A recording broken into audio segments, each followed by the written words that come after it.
Hi everyone, Stacy Whiter here on behalf of Campus Mortgage with a three-part video series covering FHA Manual Underwriting tips for evaluating liabilities and debt. Now just a quick reminder before we get started.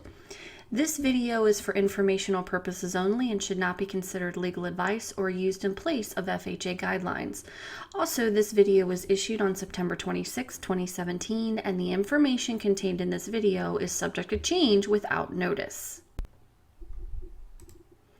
If a file receives a refer response from the automated underwriting system or meets other criteria, FHA requires that the lender manually underwrite the file. So let's go through some of the requirements when it comes to the borrower's debts and liabilities.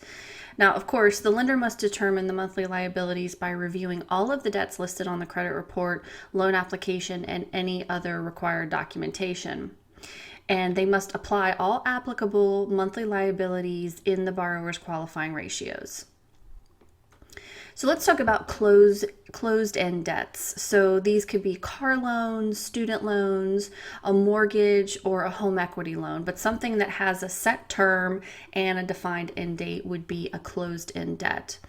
These must be counted against the borrower's debt-to-income ratios unless there are 10 or less months remaining of payments and the accumulative amount of the payments remaining are less than 5% of the borrower's gross monthly income.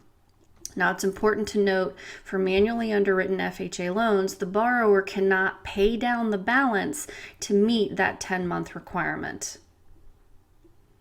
Loans secured against deposited funds.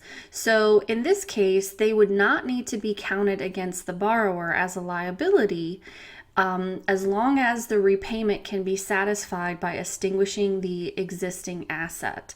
So what that means is if they have a loan maybe against their a life insurance policy or a 401k or something like that that is secured by actual assets, as long as that loan can be repaid by the assets that loan is tied to, then you wouldn't need to count that against the borrower, and certainly those funds could not be included in the borrower's assets. Authorized user accounts and negative income. So when you have a situation where a borrower is the authorized user on an account, those payments should be included in the borrower's ratios unless the borrower can obtain proof and can document that for the last 12 months, the account owner of that authorized account has been making all the payments.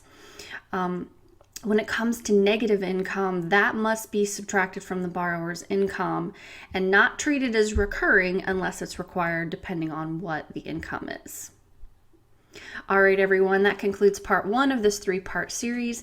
Thanks so much for watching. For more tips and videos, please visit campusmortgage.org to look for their weekly mortgage video tips designed for all mortgage professionals, including underwriters, loan officers, processors, closers, and post-closers.